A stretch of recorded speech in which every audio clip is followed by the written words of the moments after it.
এদের মাধ্যমে আমাদের এই সুন্দর দেশ বাংলাদেশটা একবার দুইবার নয় 5 বার এরা তাম দুনিয়ার ভিতরে চোরের দিক থেকে ফার্স্ট বানিয়েছে। এদের পরিচালনায় আমাদের বাংলাদেশের হাজার হাজার মায়ের কোলগুলো সন্তান হারা হয়েছে।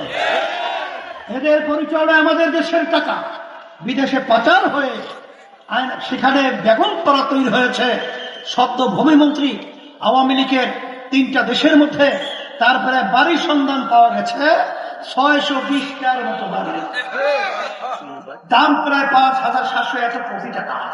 ইসলামী আন্দোলন বাংলাদেশ আমরা ভালোভাবে দেখেছি, যারা চাঁদাবাজি করে, যারা মায়ের কোন সন্তান হারা করে, যারা আমাদের বিদেশে দেশের টাকা বিদেশে পাচার করে, যারা আইয়ামে জাহিলিয়াতকে হার বানিয়ে এদেশে মানুষকে কষ্ট দেয়, পীরখানার মতো যে নেককারজনক ঘটনা ঘটায়, শাপলা চত্বরের মতো যারা মায়ের কোন সন্তান হারা করে, এদের ক্ষমতায় যাওয়া কখনো ইসলামী আন্দোলন বাংলাদেশ সিঁড়ি হিসাবে সহযোগিতা কখনোই ছিলাম না, ক্ষমতায় যাওয়ার জন্য সিঁড়ি হিসাবে ব্যবহার করি না।